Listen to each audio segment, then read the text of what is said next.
Welcome to this week's Peace Tips and Tricks, part of the Holistic Collaboration series. And this is a holistic lifestyle YouTube channel. And today I'd like to talk to you about an interesting little subject that I have discovered over the last week that I think is really cool. And it's extremely simple. In this world, with all the crap and conditioning and manipulation, our goal as a human being here is to learn how to get beyond that and to learn that there is far more out there. It's okay for the people that want to stay where they're at, that's great. But for people who are interested in accessing information directly like I am, well, this might be some of the videos you'd be interested in. Please thumbs up, subscribe, and share. And share your comments also. So today we're going to talk about indulgence.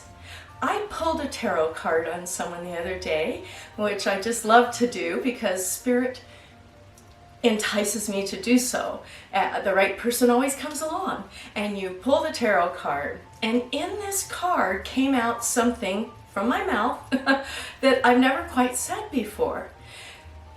We as human beings are so inundated with just surviving. And if we're lucky, we actually get some fun along the way. But as the world is changing, and especially America, more and more fun is disappearing like it has in many other countries. So it can be overstressful and confusing how to reground and keep our energy level up. So I'm going to tell you this because I've been doing it and I love it.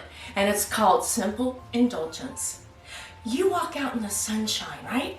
And it shines on your face and it warms you. This is indulgence. Take that second to go, ooh, I'm indulging. Isn't this wonderful? You eat something really healthy. Oh my gosh, I'm indulging. Can you believe how wonderful it is to have air conditioning in hot weather? What an indulgence, right? Have a cup of tea. Just so happens one of my favorite is Buttermint Tea, like those little Buttermint candies. Oh gosh, for me, that's also indulging. You get a good night's sleep. Oh my God, I indulged. It's beautiful. It's wonderful. And these little things can go on throughout the day if you're looking for them. And this is just one of the many, many ways as time goes on that we're all going to discover from each other how to survive and learn to flourish even though chaos is breaking out around us. Have a great week today. Please indulge healthfully. Divine love, everyone.